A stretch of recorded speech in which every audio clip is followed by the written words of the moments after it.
So, welcome, first of all, to the fifth session of our Media Matters seminar series titled Freelancing for the Digital World of 2022 with Mr. Joe Callaghan of the Toronto Star, Guardian, and pretty much everywhere you look some weeks. Just a very brief bio on Joe before we get started. Joe is originally from Sligo, but his work has taken him to sports desks and reporting jobs all over the world. He holds the record, I think, of being the youngest sports editor in a national newspaper ever. I think he had the top job at the Irish Daily Mail when he was in his mid-20s, or thereabouts. Correct me if I'm wrong anywhere here, Joe. He's worked with the Herald Sun in Melbourne. He was a roving football correspondent with Brazil for a year. He's deputy sports editor with the Herald in Scotland, deputy managing editor of digital at the Toronto Star with a kind of sports and news. Notable markings: 2 FIFA World Cups, 2 Rugby World Cups, soon to be 3 FIFA World Cups, I think. Olympic Games, every Conor McGregor fight since 2015, and the Mayweather-Pacquiao fight of the century. Again, just he's gotten stuff in everywhere, the Guardian, the Daily Mail, Sydney Morning Herald. It's a great CV. So today, Joe will be touching on some of those experiences as he's talking. But one of the aspects I also want you to take from this conversation with Joe, and it's one that I've long admired, and that's the restless and constant search for the next story, the next angle, the next gig, the next country. He constantly challenges himself and has always had an international mindset in what can sometimes be a parochial and inward-looking profession sometimes. So any of those jobs I mentioned above, one could have sat back and had a pretty good career if one had done nothing else. But Joe has always taken the path less travelled and done terrific journalism because of this. I think he's a good example who's kind of someone who stayed fresh and stayed motivated throughout his career. So today's talk is primarily about taking that less well-traveled, more international perspective on being a journalist and being kind of a freelancer as opposed to a staffer at times, and specifically how to pitch and how to build up that freelance portfolio. I think listen and learn, and you'll there'll be a lot of wisdom to take from the session today. So over to you, Joe. Thank you very much, Fergal. That is a very poetic way of asking me how many times have I walked away from great jobs to go backpacking. The title of the lecture could be, "How have you mucked things up so badly?"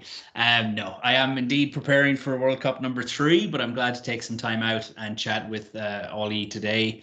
And I know some of you I've kind of spoke to recently as part of the MA program, the sports program there. But it's good to kind of chat specifically about freelancing, which is kind of what I've been doing and what is my life right now. As Fergal said, I've kind of been around a few blocks at this stage. And kind of when I think of that, and it's funny when you say youngest of something, it was 11 years ago. When you were the youngest of something 11 years ago, you're pretty sure that you've been overtaken by now. But at different times when I've left roles to kind of go elsewhere, or to kind of, whether it be coming to Canada to follow my partner here where she's from, I think I've seen so many sides of freelancing as it has developed in the last kind of 15, 20 years, but particularly the last 4 or 5 years. Obviously, there's been a big change, which I'll get on to more specifically in terms of the pandemic and how that has maybe hypersped freelancing and changed it. But when myself and Fergal were colleagues many moons ago at the launch of the Irish Daily Mail, from that point forward, I've kind of seen what it's like to be the one who is assigning freelancers, weighing up their abilities and their capabilities of going and taking a story and running with it. And then at so many different points, I've been on the other side of the divide. I've been the one trying to come up with a fresh pitch, a fresh angle, and pitch it to an editor. And I think kind of I'm 38 now, and started at the Sligo Weekender when I was in my teens. And so I've spent well over half my life in newspapers particularly, but across media really. But primarily in newspapers and magazines. And I've seen kind of how important it can be to get those first few steps in freelancing right. And it's like anything. Journalism is much like anything. It's absolutely vital for you yourself that the first few steps go well, because I've seen great potential journalists not get their first steps right, and whether those first steps are in a newspaper, in a full-time job, or freelancing, which is what we'll be focusing on today. There's just kind of a lot of, I think, pretty simple and pretty kind of basic smarts that you can kind of take to your approach. I have a few slides, and I know we've cameras off for now, but as Fergal had mentioned, we'll do a bit of a Q&A towards the end. It saves you looking at my basement office here for a while. So I'm just going to do a screen share for now. Give me a second. Let me know if that's not working. But I think it should be working fine. Is that okay, guys? Or Fergal, anyone? Yeah. Good. Right. Okay. So yeah, like I say, I've kind of a good experience of all aspects of freelancing, but particularly in the last few years, how freelancing can be a side hustle or it can become your main hustle. And what I mean by that is you can make it can be a mixer, it can be something that you're doing on the side of another job, or you can go full pelt and make freelancing your career. In terms of what you learn to value, I think more than anything, it's clarity.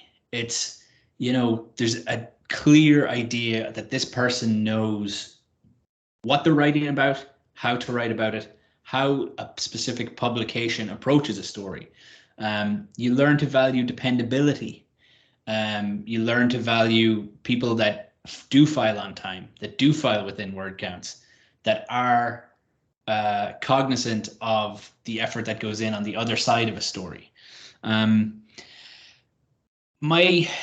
guys that I've chatted to last week, and I'll be chatting to more in the spring when I'll be teaching a module there in Limerick, will be sick, sore, and sorry of me hammering home the 3 R's, which are reading, reading, and reading. And I really do think, particularly for a freelance journalist, your career cannot get off the ground if you're not voraciously observing and reading what is going on in a specific space. If you want to be a freelance rugby journalist, a freelance fashion journalist, you need to be all over that brief. You need to be hyper aware of what's been written, how it's been written, how papers and new magazines and outlets are approaching a story.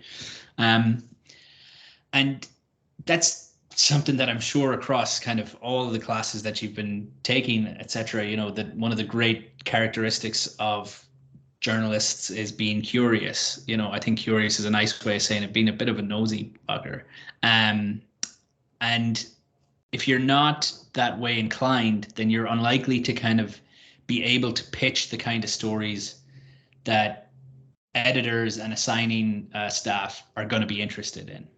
So just observing what's going on in the space, and then observing others, looking at great freelance writers. And it's never been more accessible through Twitter and through Substack, other newsletters, etc., Patreon for podcasts, etc., those kind of spaces. It's never been easier to see who's doing it well.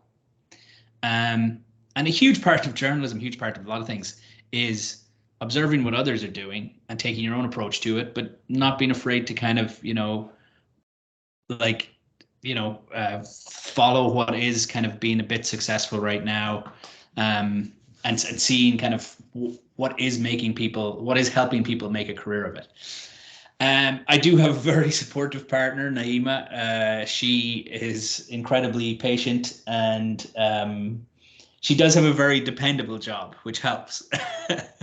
I mean, I kind of did throw it in there as a joke, but freelancing, you can spend a lot of your time chasing invoices and a payment that's supposed to come through on the 28th so that we can pay rent on the 1st, and then it doesn't, and you have to chase it down.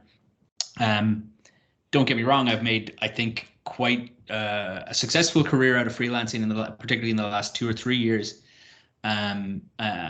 But sometimes the money doesn't come through when it says it will. Sometimes a reporting job falls through. Sometimes you have to drop everything and go to where the story is.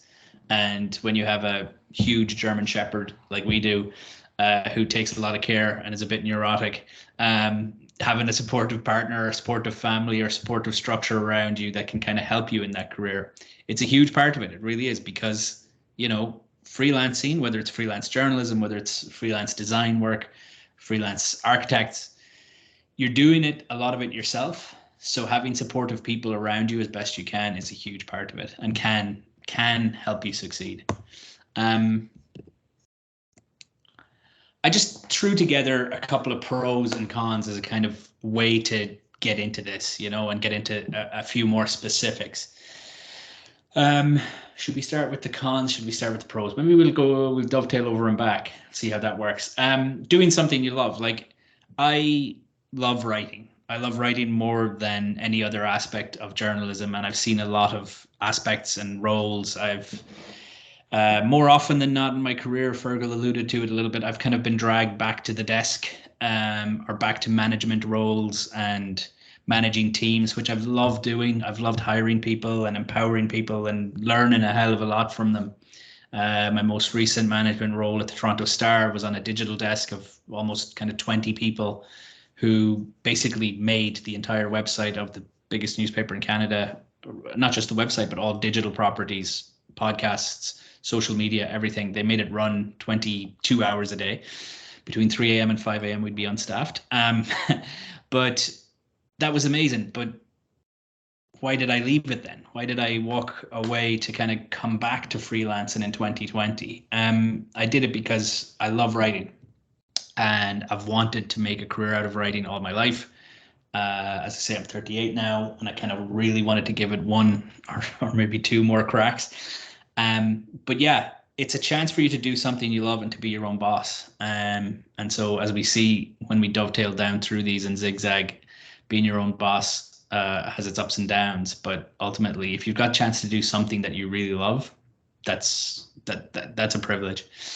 On the con side of things, you sometimes have to do things that you really, really don't like doing, and that you don't love as much as writing. And a perfect example is, and we'll get into this further down, but for stability and for a kind of diverse set of outlets and resources that you can potentially, avenues that you have for making money, you may have to, it may make sense for you to kind of dip into a bit of content marketing, a bit of social media management. For instance, in the last 12 months, I've taken on quite a few jobs with a Canadian bank, one of the bigger banks in the country, taking on some newsletter writing they have a huge newsletter base, and they have kind of monthly financial advice or financial features, things like that. I've always seen myself as a sports feature writer or a human interest feature writer. So doing these short kind of 500-word, here's 5 people who are managing their money very well in Canada. It's not what I'd call my favorite thing in the world to do, and yet it pays very well. A lot of I call it private sector, a lot of non-media sector writing jobs pay better than media. That's unfortunately the truth. But having those kind of things can then benefit you if you make $1,500 working 4 days for a bank. Then it kind of frees you up to spend the next week really working on that 2,000-word feature that might make you $500. No 2,000-word feature should ever make you $500. You should be making a lot more than that. We'll get onto that. But that's kind of what I mean. A pro flexibility. I'm here at 11 a.m. on a Monday. I was going to say Tuesday, on a Monday morning in my house in Ottawa, Canada. And I kind of have everything to myself in the sense that I make my own hours.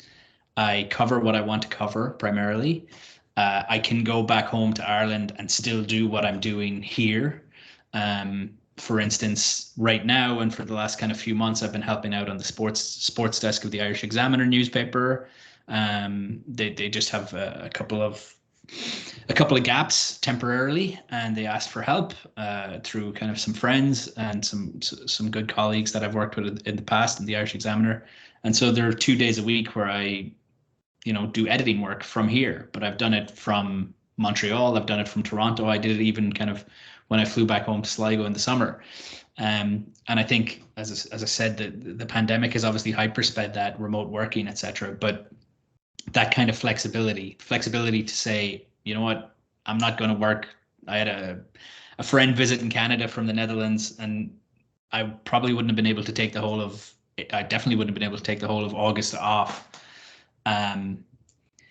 if I was in full-time employment, but I was, because I'm my own boss. But on the flip side of that, there is a lack of dependability. The market can shift, the market can change. For instance, in the early 2010s, there was less budget space and for pitches to be greenlit, and I found that there are tough times, and having your financial ducks in a row is a huge part of that. You learn a lot about yourself. I think by being your own boss, anyone will tell you that. Someone who goes and works at a great restaurant and then goes and opens their own will tell you that they learn a whole lot more about themselves as humans and as professionals and as people by opening their own restaurant. You test yourself. You kind of you learn new limits. You learn a lot about your own kind of self-motivation and your control, because like I say, it's a pissy rainy morning here. It might be nice to kind of throw on House of the Dragon and relax with the dog, but I've got a lot of work to do today, and it's just about motivating myself for that. This is maybe a little bit more on the North American side, but there are no benefits. You don't get a health plan or a dental plan or paid vacation. There's a perfect example. I took August off because my buddy was visiting, and I didn't make a penny in August. Pretty much, I had a couple of small pieces that I had written ahead of time that I was able to file, but that was about it. Freelancing is a great way to connect with editors at outlets that you might not immediately get a full-time job in, or they might not be the type of places that are considering you. And I don't want to make that sound like a negative. I mean, it's genuinely a positive. For a lot of people, the actual freelancing is the dream, but for some people, the grind and the lack of dependability, all these things that you can see on the right-hand side, may eventually, or may very quickly, have you leaning towards more stable and full-time employment. That's probably why I've drifted back to full-time jobs at different times in my life, particularly my first 2 or 3 Canadian winters. But you make great connections through freelancing simply because you have to. You're not a full-time 45 grand a year reporter in an office that can come and go and do your thing and a lot of the time keep your head down. You actually have to be putting yourself out there. You have to be introducing yourself, and eventually you start making connections that are a huge part of freelancing life. If you don't have connections, if you don't build up your contacts book early and consistently, freelancing isn't going to get off the ground for you. On the flip side, those same connections that you have will be the people that you'll be chasing down for payments because an invoice was missed, because I was supposed to get $1,800 on the 1st of January and it hasn't arrived. Where is my $1,800? I've got bills coming. I need to book flights for my next story, etc., etc. That gets very tiresome. Publications, by and large, have got a bit better at it. Unfortunately, still plenty of them haven't. It's kind of criminal at times, maybe it's actually criminal, I don't know. Because, we just got our back deck redone by a landscaping guy a couple of weeks ago. We paid him once the job was done. We didn't tell him, oh, we might pay you on the 1st of the next month, but if it doesn't arrive, just send us 14 emails and we'll eventually get back to you. I remember I chatted to a class before and Fergal Quinn took my next quote out of context and tweeted it out that, you have to learn to be great at rejection. It made me seem like some kind of loner, but nonetheless, you do have to be very, very good at dealing with rejection if you want to succeed as a freelancer. Don't tweet out that one with my face on it this time, Fergal, thanks. But you do, because as we'll get further down here, I think a very, very good success rate is if 1 out of every 4 or 5 of your pitches are accepted. So what does that mean? That means that 4 out of every 5 you're told no, or you get no reply at all.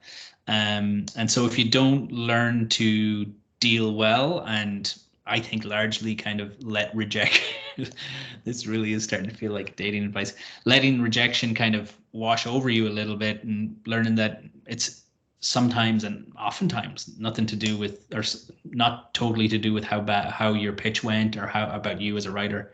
Loneliness, yeah, it helps if you have a German Shepherd when you're working from home and freelancing and trying to kind of make connections day in, day out, but that is a part of it.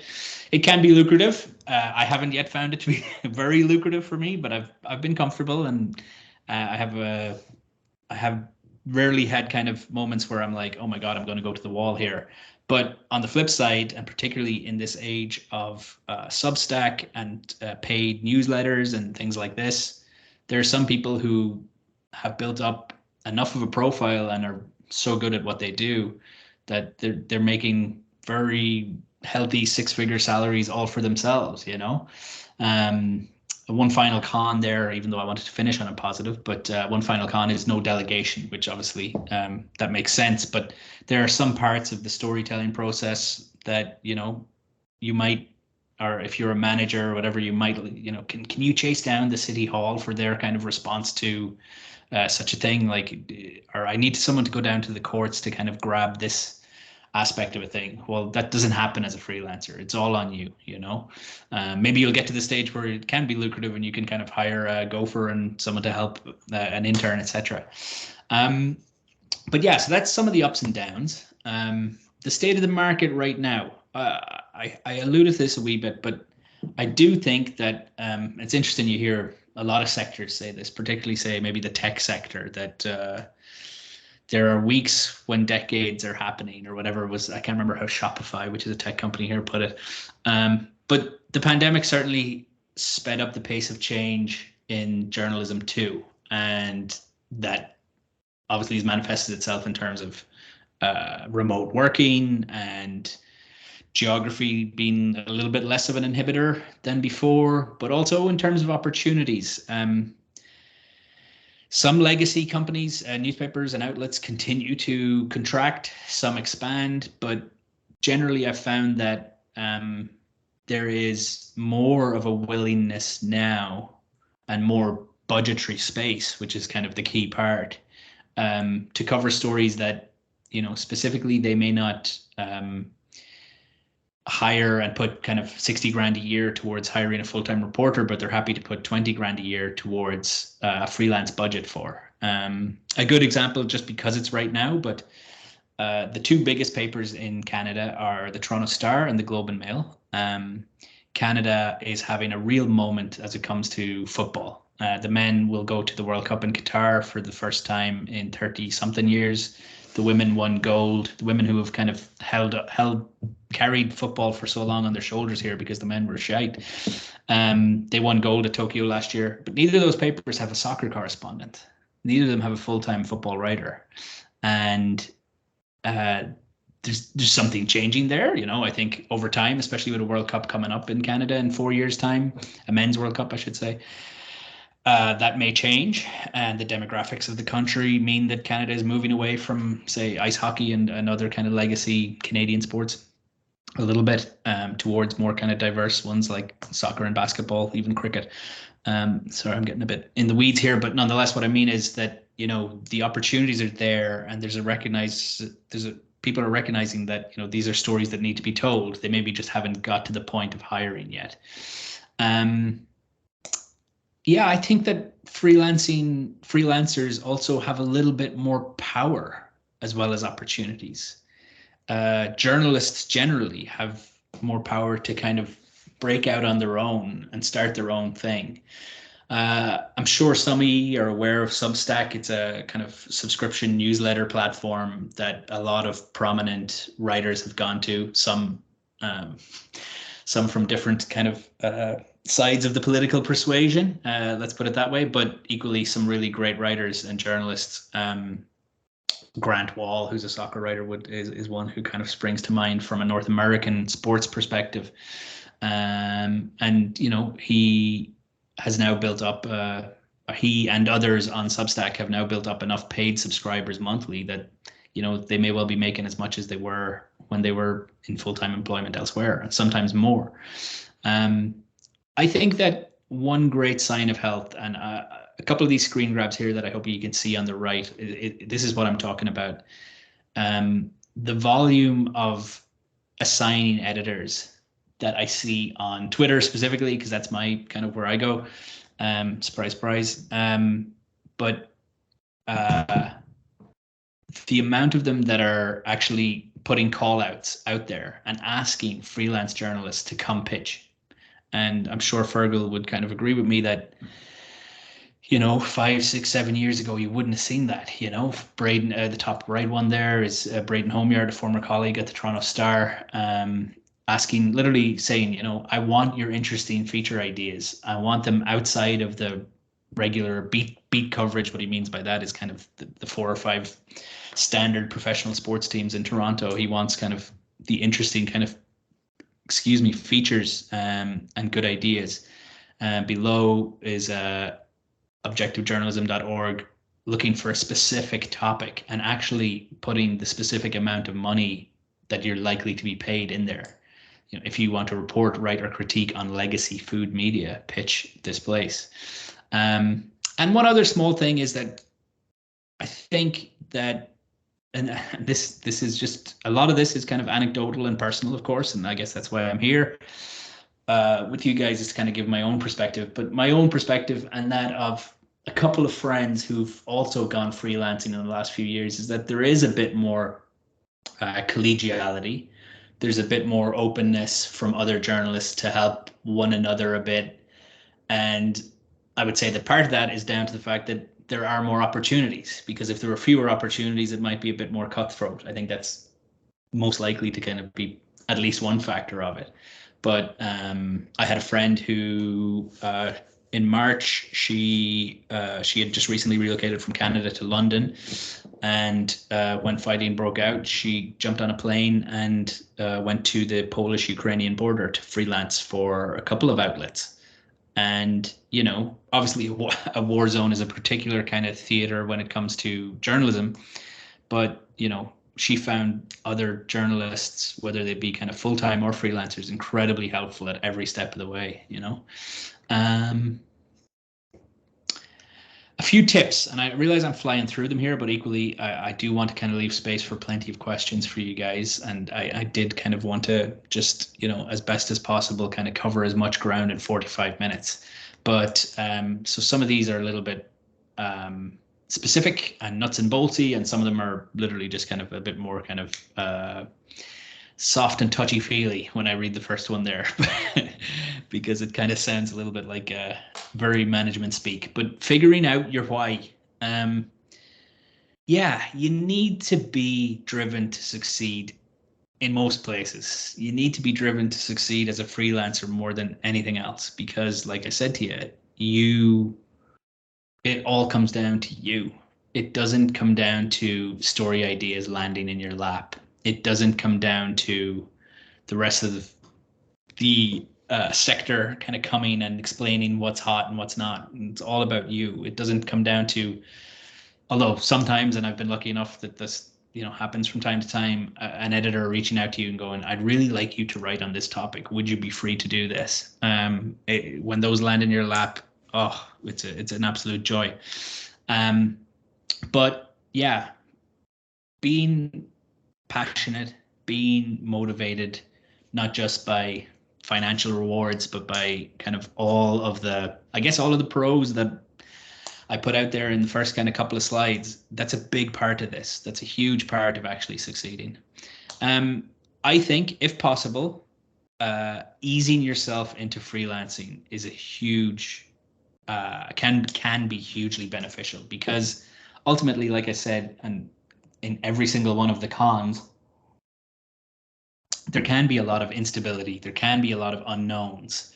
And so if you, particularly you guys who are in the earlier stages of your career, maybe you have a part-time job that's 3 days a week, in a completely different sector. It could be in hospitality, it could be in construction, it could be in anything, retail. But if you're doing that 3 days a week, but you still have another 2 days of your working week, and also working weeks get totally redefined when you're a freelancer, you have a stable income and that bit of a safety net below you. That means that you can kind of deal with the rejection, deal with the slow start of building up those contacts, of getting your first couple of freelance pieces published, because ultimately you'll kind of live or die by your cuttings and by your reputation, I suppose is another way to put it, but basically by what's out there, by your work. Your work will ultimately decide things. Finding little nixers, little kind of pocket money jobs that can help you, that are at least writing adjacent. Like I said to you, in the social space, in the PR space, in the editing space. Another example is, it's not out there yet, but a really great friend who's a bit of an entrepreneur on a lot of fronts and very successful, noticed that in Canada they call them cottages, but what they mean is basically second homes in the countryside by a lake, etc. But that, during the pandemic, there was a huge rush for people who had the means to do this, to move to cottage country, or to kind of start looking at living or buying their first cottage. And so he asked me to work on a mini book project about basically that, how to buy your own cottage in a very kind of nuts and bolts and almost Axios style approach to, or another way of putting it, he basically wanted a Lonely Planet guide to buying your first cottage. So myself and I drafted in a friend, actually the girl who went out to Ukraine for a while, and we've spent the last 7-8 months basically writing a book about buying your own cottage. She's a news journalist, I'm a sports and feature writer, and here we are kind of, in that space. Why are we in that space? Because it's a reliable and writing, it's in the writing space, but that's something that you wake up on a Monday morning and that you have 2 days of cottage book writing to do, and that's going to be $300-400 in the bag already, and that feeds into the second point here. Regular and recurring gigs or spaces can be absolutely just a huge benefit. Specific example, I moved to Brazil in 2014 with the intention of covering the FIFA World Cup in 2014 and the Rio Olympics in 2016. I happened to meet my partner and followed her back to Canada after the World Cup. So I ended up only spending about 9 or 10 months in Brazil.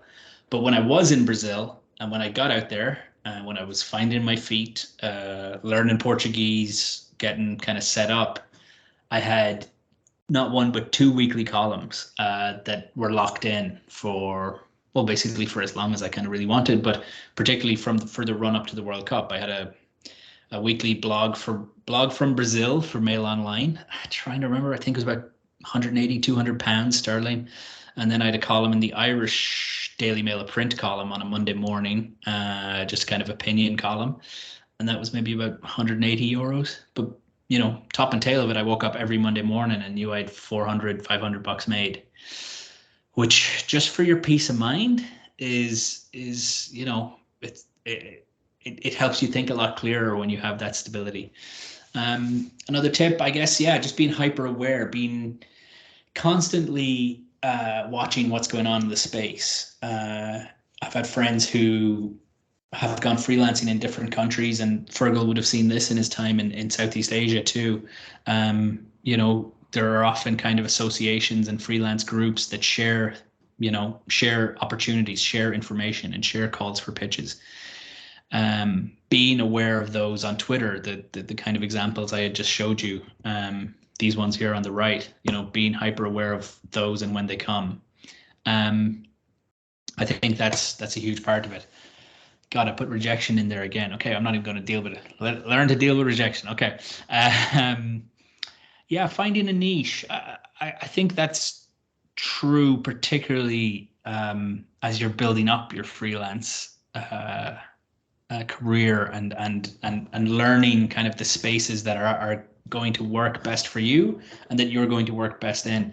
A great example, Fergal alluded to it, but I never in my wildest dreams would have seen myself covering one Conor McGregor fight, never mind basically, wearing out the road between Toronto and Las Vegas for 2, 3, 4 years.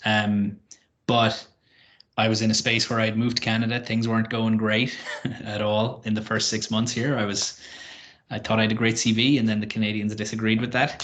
So I was up and down to Vegas like no man's business, covering UFC, having never covered an MMA fight in my life. And I think that in a small way for those 2 or 3 years, that almost became a niche for me. It became a new niche. But if I had been like, no, I'm a football guy, I'm a rugby guy, I'm a this, I'm a that, I'm the other, then I would have lost huge opportunities, and hugely lucrative opportunities from that. Getting good at managing you. I've alluded to that already, obviously, but there are lots of aspects of managing yourself, managing, Joe, the human being, as much as Joe, the journalist. My partner's at work right now, but she'll tell you that I'm pretty bad at leaving things on the long finger. But, whether it be using apps or platforms that are out there to help you manage tasks, or just having your own system, whether it's in Microsoft Word, etc., don't use Excel, because Excel sucks. And just kind of, knowing when to be like, what, I've chased down that invoice 3 times. I kind of have to just wait for that money to come, unfortunately, now. But I also have to find a way for that somehow not to be on my mind 3 times a day. And being able to switch off is a huge part of that. And besides reading, which I should have put in here again, just all the time, read, and be aware and be nosy, is, making those connections is absolutely vital. Like, it's, a good example is from the get-go. And this is very true of full-time journalism with newspapers too, as it is of freelancing. But, I always say that, I was very lucky that I landed in a couple of opportunities early in my career, but they came about through the most, small, basic level connections that I made, whether it was when I was 17 and making tea at the Sligo Weekender, or when I was in your position, I was in university in NUI Maynooth. I did some work for the college newspaper there. It was called The Tonic. And a colleague, a guy who was in the year ahead of us in that college newspaper, was the one who got me my first shift at a national paper. And from there, that was the paper that became the Irish Daily Mail. That's where myself and Fergal started out from launch. And that's how, within kind of 10, 12, 14 months, I was deputy sports editor of the place.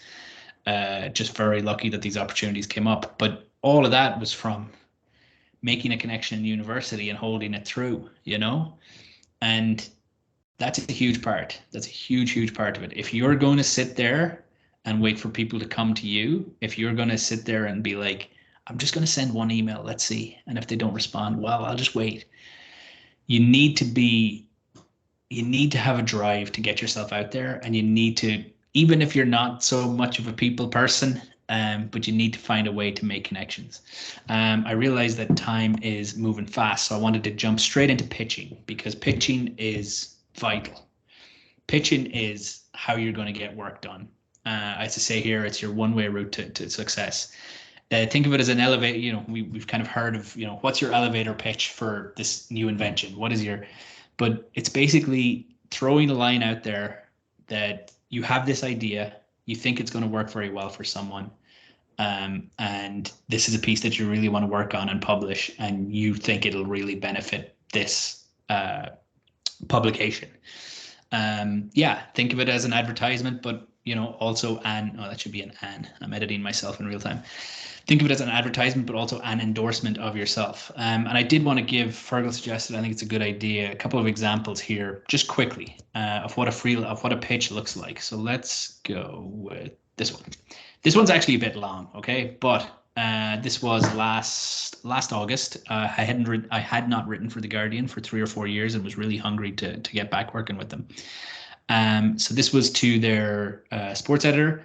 And this kind of, to be honest, this is at least one paragraph, if not 2 paragraphs too long, because I will get into some tips on the next one, but I just wanted to show you guys, in terms of base structure, this is kind of nuts or bolts where you want to be. You introduce yourself, you try to rely and kind of lean on any connections you have. For instance, I kind of leaned on the fact that I had written a piece for them. It, in fact, was actually 3 or 4 years previously, but I kind of fudged that a little bit. But I'm trying to reconnect with him there by that. I'm like, I have written for you guys in the past. I do have that, in my locker. And here's a couple of guys that I've been writing for since the Sunday Times, etc. And then you really need to, and maybe I should kind of bring up my next tips here as I do it, but yeah, let me go right ahead and do that, because I've got a kind of a how-to pitch here. Googling it is a huge part of it, because there have never been more resources out there for how to pitch. But research, and by that I mean knowing the publication, knowing what they cover, how they cover it, and whether they've covered it before, and then giving the kind of a fully thought out idea. And like I say, this is at least that's 4 paragraphs. I think 2 would have sufficed, but I was kind of concerned that he didn't know the idea too well. So I gave him the broad brushstrokes of what it'll be like, and I'm kind of almost helping him lean into the headline as well. And then I kind of tell him how I'm going to go about it. I'm going to go and speak to the Canada manager. I'm going to go to speak to other voices around the game, and it'll be a featured dispatch type piece on where they go and where Canada go from here. Do you think that might appeal? So that was a pitch that worked out really well for me. That got me back in with the Guardian. It was a 1,200 word feature. It felt really good to be writing again for kind of one of my top 2 or 3 places that I love to read and work for. And I've since kind of done 10 or 12 pieces for them in the intervening year. But a good example, sometimes it doesn't go your way. And this was just last week to the same editor. And I thought this was a pretty good idea. This is more bang on the kind of length you're looking for. Morning, Tom. Happy Canadian Thanksgiving. I'm just kind of keeping it light there. It was Canadian Thanksgiving. I want to get a few World Cup pitches across to you this week, but I wanted to see if you'd be interested in a fun little one. Atletico Ottawa, who are the local team here, had just been crowned regular season champions of Canada's domestic soccer league. They're owned by Atletico Madrid, and obviously the Guardian is a very kind of global looking outlet, so I thought they'd be interested in the fact that this was a team that launched right before COVID. I chatted their CEO who used to work for them. I chatted their Spanish coach, etc. A little bit more, and here I literally kind of went with something along the lines of how Atletico Madrid conquered Canada's capital. I'm kind of giving him the headline, and I think that was a really good idea, and I think it would have been a great piece, but he just said the budget's a little bit tight at the minute and he'll have to decline it. And there's a perfect example of rejection. I was just rejected by them, and that's okay. That happens, and I just moved on. I pitched it to a second outlet, and they also said no, so double the rejection. But yeah, it happens. But that's just kind of the nuts and bolts of a pitch. So I'm just going to fire through these really quickly. But there are so many resources and guides out there on how to pitch specific to publications. If you look at this previous one, Wired is a really great tech magazine, and they have a full, if you Google this, but they have a full pitch guide, who to get in touch with, how to pitch it, how the length they like to keep it at, tell us how you'll do it, etc. So those guides are out there. Really try and lean into and use them. Finding the right person. If they don't have a pitching guide, looking at a directory of a newspaper online, and leaning on contacts can be important as well. Research, I've said before, but you really need to know the publication, and you need to know if they've covered that area, or indeed if they've done the story before. I'll tell you one from the Toronto Star. I did a big feature with Cynthia Apia, who's one of Canada's best emerging bobsleigh pilots, and she's also the first Black woman to pilot a bobsleigh at an Olympics. I did a big feature with her while I was still at the Star, just about to finish up. And about 3 weeks later, a student journalist pitched the sports editor of the Star and said, "Yo, would you be interested in a feature on Cynthia Apia?" Well, the Star had just done a huge piece on her. So that was not only a failed pitch, but doubly went against the student journalist, because they clearly hadn't done their research and hadn't seen the fact that this newspaper had actually covered her in depth just 3 weeks ago. I think that kind of thing is very important, and that speaks to what I'm talking about. Make sure your idea is fully formed. The worst kind of pitches you can get as a sports editor is, hey, Joe, I'm really interested in the NBA season starting, and I'd like to do something maybe around the new rules. What the hell does that mean? I'm not here as an editor to tell you what kind of story you should do. I'm not going to do the work for you. The whole appeal to you your whole appeal to me as a freelancer is you're going to go and you're going to hound out this great story and have this fully fledged idea. So if your idea isn't fully fledged, if you think this is maybe not the kind of, but after the tragedy in Donegal last week, if you think I'd like to do something on that for the Limerick Leader, and if you say, would you like something on it? Something on it doesn't cover it. You need to have a specific idea fully kind of thought out. Keeping it tight. I said 2 or 3 paragraphs here, and I obviously kind of broke my own rules. And I said, sorry, but timing it right. I had a very good pitch for the Globe and Mail last week, and I didn't send it because it was a Friday morning. And I knew that the editor would have been wrapping up a Friday edition, and so I've held off. And I'm also not going to send it today because it's a Monday, it's the start of the week. Me as an editor, I would know that those are not the best times to send pitches. To me, the best times to send pitches are kind of mid-morning and the quieter days of the week, your Tuesday, Wednesday, and Thursday, primarily. That's what I feel. That's what I've always kind of found a little bit of success with. If a pitch gets rejected, don't, or if they're kind of a little bit on the fence, but they're kind of, don't flog a dead horse, but sometimes just getting a positive response to, okay, no problem. Maybe I'll send through a couple more pitches soon. And they go, yeah, sure. We'd really love to hear something more from you. Take your medicine and take that. That's a consolation win. And sometimes a consolation win is enough. A few more nuts and bolts. And I'm sure you maybe have questions on this.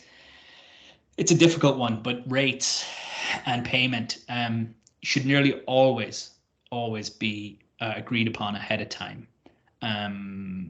Or certainly kind of, there should be some sort of understanding that I know what your rates of pay are and I'm expecting to be paid this.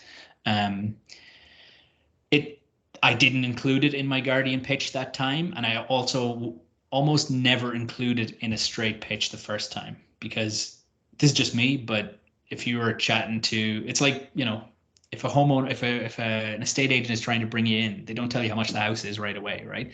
I think that, you want to get positive feedback on a pitch and then try to kind of chat about rates. But the best way, better than that, is for you to have researched your rates, to chatted to other people who've worked for those places or those kind of outlets, and to know what the kind of going rate is. Invoicing, yeah. I mean, I can show you what an invoice looks like if that's helpful. Do you think that's helpful, Fergal? Yeah. Let me throw open pages real quick. Boom, boom, boom. What is this? Okay, here's one just for instance. I think this was some communications work I did, but it's literally an invoice. Work, date, hours, 30 euros an hour is the rate for this because it's very simple yearbook writing. There's the total, fire it off, that's genuinely what it looks like.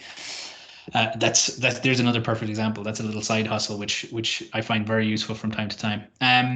So yeah, resources are out there. QuickBooks can be quite good, and there's other apps out there that can help you develop invoicing systems, and also other kind of tools like Otter for translation. There's scheduling systems and platforms out there, but you just kind of have to find the system that works for you. As you saw from my seeing inside my brain with my pages, there's a lot of documents in there that work for me. And yeah, just to wrap up, like I said at the start, hustle culture. I fucking run for the hills when I hear people talk about hustle culture. But with freelance journalism, you are going to have to hustle, but at least you're doing it for yourself and doing it for something that you really enjoy doing, and that feels fun. So yeah, that's it for the kind of slides part of things. Let me unshare my screen for a while here, and I'd love if you have any questions for me on any aspects of that. I realize I've been talking for quite a while, so I'll have a sip of my coffee. All right, folks. If you could get turn on the cameras, those of you who are here, and a couple of questions, I think. I'll start off if you don't mind. Joe, should a journalist ever work for free? Whoa, we're starting with a big one. Mostly no, I would say, and I'm particularly a freelance journalist. When your only employee is yourself and you're paying the bills, I think that very, very rarely should you work for free. Obviously, I'm conscious of who I'm speaking with here. You're at an earlier stage of your own careers. I think that maybe the kind of little kind of maybe or but or if on that for me at least is internships and placements that may have a small stipend that may give you a little bit of a platform with a place. But as in terms of an actual freelance thing, I was asked to write a piece for free for a Welsh outlet last year after I had done a big profile of Ryan Reynolds when he had bought Wrexham. And I just really didn't. I just couldn't bring myself to do it. This was my time, and it would have taken me 6 or 7 hours, and that's 6 or 7 unpaid hours. You wouldn't go into your local shop and do it. So no, primarily no, I think. But obviously, at the earlier stages of your career, if there are opportunities out there where there's a small stipend, it may be that a newspaper is gonna bring you aboard and give you huge opportunities for 3 months that will lead to something, and that you will have your travel costs covered, or at least a bloody cup of coffee every day, etc. Those kind of things are important. I understand. Yeah, it's kind of a related question there, just coming in the chat from Joe. Another Joe, Joe Saunders, I think, is it? Probably his mic isn't there, but it says, how do you go about negotiating rates, particularly in recurring gigs? And it's a very sensitive issue for students, isn't it? Like for graduates, it is recently graduate journalists. Like how much power, how much leverage do they have? And the worry they have about annoying an editor, or it's a tricky one. So yeah, I guess that's Joe's question, just negotiating rates, particularly for recurring gigs. It's a great question, and you know what, Fergal? It's not just when you're at the outset of your career. It happens when you're 20 years into it too. It happens whenever you go to kind of a new outlet, But one of our students last year, in one of our classes, you would have worked with her as well, Fergal. She had her first piece in the Herald in Scotland, and it was a weekend piece, and she wasn't sure. Kind of as a student journalist, she was kind of just delighted to kind of get in to get a piece published like that, but I was able to kind of help her because I'd been in that paper. And I guess where I've used it in the past, just through the contacts myself and yourself would have had, Fergal, I'd be like, what do they pay for that? Is it kind of in or around? And sometimes you're going to be a little bit let down. I've found that there's not huge negotiations. Where the negotiations happen is with kind of bigger gigs, Joe. For instance, the Qatar World Cup. I'm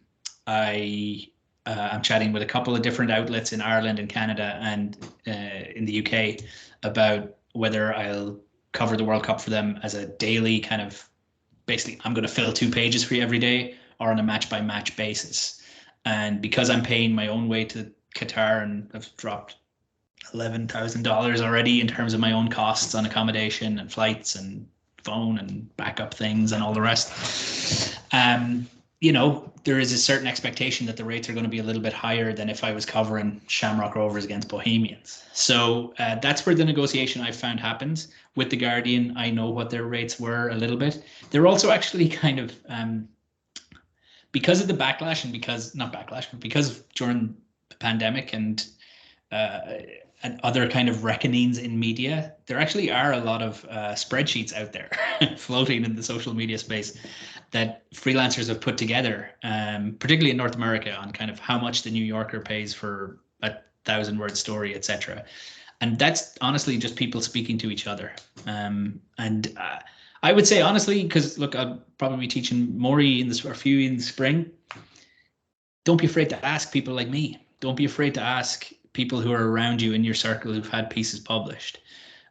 We've had students, Fergal, that have had pieces published in national papers that have been offered a pittance for them, remember? It's important to kind of maybe kind of chat with people like us first ahead of time and to know if you're being shortchanged, because I've been an editor and God forgive me, I've probably shortchanged a few people in my time, Yeah, that's good. That's well, I can neither confirm nor deny that Joe shortchanged anybody in his time. But, anyone else want to come in here? So, Dana, Taylor, Connor, any is some of what Joe had to say helpful there? Yeah, sure. Any questions or anything that you guys want to kind of expand on in terms of experiences that you've had, or? Yeah, I'd be Can interested you in hear that. me, Joe? Yeah, I can hear you fine, Connor. Fire ahead. Do you mind if I ask you a question, please? Fire ahead, yeah.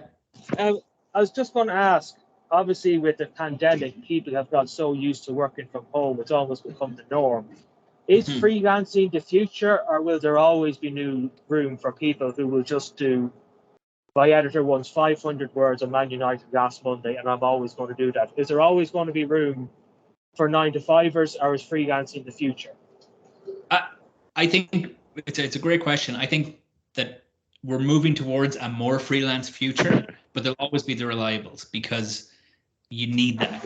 You know, as someone who has managed a sports desk or a digital desk, you can't just be relying on this phalanx of freelancers who you ultimately don't control, right? If you don't control their hours, if every one of those freelancers wants to take Christmas weekend off, well, then you're fucked. Excuse me, French, but you don't have anyone to kind of cover those days. So ultimately, yeah, there'll still be a lot of full-time desk employees, and I make no bones about it. I think I'd like to get back to kind of a full-time role on a desk at some point in the future, particularly in a full-time writing job. I won't go back to another management job, as much as I love parts of it. You can throw that back in my face in 2 years when I'm back managing something. But yeah, I think that ultimately, yes, it's a bit of both. It's a very fudged answer, I know, Connor, but ultimately there are more opportunities than ever for freelancers. But newspapers and outlets still need their tried and trusted people, because, in terms of reliability issues on their side, you can't be relying on people who you ultimately don't control and manage, Control in a good way, I mean there, by the way. Sorry, just a very second question, if I may, just a very quick one. Mm-hmm. Would it ever be appropriate to go to an editor and say, what do you want? Or do you always have to be ahead of them? I think you have to be ahead of them, because again, thinking back to kind of times when myself and Fergal were on sports desks and they were stretched, that's at least 4 cost-cutting cycles ago. Sports editors, fashion editors, desk editors, be they news, features, wherever, business, they have lost their deputies. They have lost their assistants. They have lost a couple of their copy editors. Newspapers and outlets have learned to do more with less people. But what that means is, for the woman or man at the top, genuinely has less time than they used to. So again, like I say in that example, if you go and say, I'd like to do something about Airbnb in Dublin, what does that mean? That doesn't really mean anything. You're asking them to do the work for you. You're asking them to do the thinking for you. A small little, just because I always contradict my own self here, Connor. When you have an existing relationship with someone, it's a little bit different. Tom at The Guardian, I emailed him last week, and actually he was in that email, I think. I'm going to send through 3 or 4 pitches around the World Cup, but if there's something specific you want me to think about ahead of time, let me know. That's an existing relationship, and there's a comfort level there, Yeah, absolutely. Okay, thanks for that, Connor. Anyone else want to come in there? Any other questions? We might have time for one more. Yeah, 1 or 2, sure. Sorry, Dana, I think is looking to come in there. Yeah, so just listening to what you're saying about, let's say, finding your niche.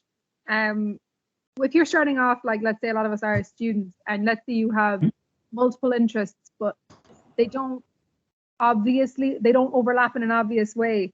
How would you manage something like that? Like, as in finding your niche? Is there anything, looking back, let's say when you were starting, that you wish you had done, or that you are glad you've done, that you would recommend?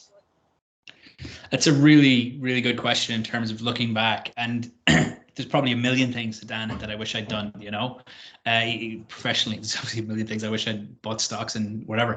But in terms of professionally, I wish that I had, maybe seen And there's still things that I wish I do. I wish I was better at building up a little bit more of a profile. I don't have a big profile. I think, I don't have a profile that matches maybe some of the work I've done. A lot of, say, in the sports space, the Athletic started, and they hired a lot of people who had huge profiles. That was a huge attraction for publication. And I think I've been quite slow in that. And I'm obviously speaking specifically about a Twitter profile, but in terms of finding your niche and finding your passion, obviously it helps with any pitch or any story that you're working on, that you know it inside out. I'm going to use her as an example again, but the student, because she was in exactly sitting where you were last year, she now works for the Limerick Leader, but she was crazy about, she was hugely into literature. And as part of her thesis for the MA program at UL, had interviewed a couple of Scottish authors. And through that, because I think she'd probably say herself, she's a bit of a literature nerd, ended up kind of speaking to one very prominent Scottish author, and got that then transferred and published into a kind of a sit-down interview in Scotland's paper of record. And that was kind of leaning into a passion and knowing a subject inside out, which helps. Obviously, some of those niches are too niche for newspapers. There aren't that many literature writers anymore. So maybe that's, a good example where they're likely to kind of greenlight a pitch in that space. And I think that is another reason why for the 15th or 16th time today to tell you to read, but you'll know yourselves from looking at publications. You'll know if you're Connor in the sports space or whatever. If you look at the Irish Times, the Irish Examiner, well, they don't have anyone covering this one thing that's kind of big, but they don't have a full-time person covering rowing, and yet Ireland won 3 medals at the Olympics. Who's actually doing that on a day-to-day basis? Maybe that's a niche that needs to be covered better. In the business space or in the lifestyle space particularly, those kind of outside, and I'm sure this is covered in other classes that you're doing, but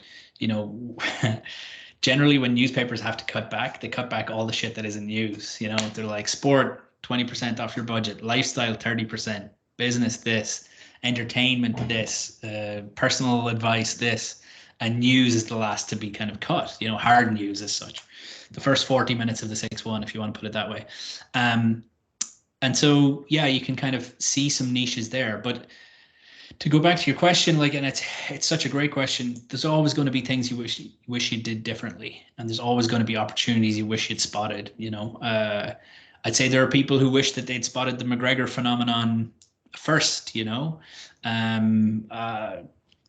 One thing where I talked about kind of learning more about yourself, I learned that I could actually write 15 articles in one night. I learned that I could write 21,000 words the night of the McGregor Aldo fight for 10 different outlets. And I learned that I could make $8,000 in 4 days in Vegas. These were opportunities that, I didn't see at the time. I didn't see ahead of time, but just happened to jump on. But I'm sure I missed loads of them, Medana. And it's just about kind of being aware and being ready for the next one, I suppose. Okay, thanks for that. Thanks. I think is there any final question before we wrap up there? I think we've gone a little bit over time. Anybody want to chip in right at the end, or we'll all go and enjoy our evening? And if not, I know it's 7 minutes past 5 on Monday over there, but like I say, I won't be too far away. I'll be back and I'll actually be on campus in the new year. So, my profile page is there somewhere in Solace, but I won't be too far, and you might think of questions, and you might, think of issues and small things over the while, but I'll throw my email address for now in here, but yeah, like I say, I won't be too far from you in the next kind of 6 months. You'll be sick of me telling you to read. But yeah, the one thing I would say is that, don't think of today as, okay, that's good to know for when I start freelancing in 6 or 8 months.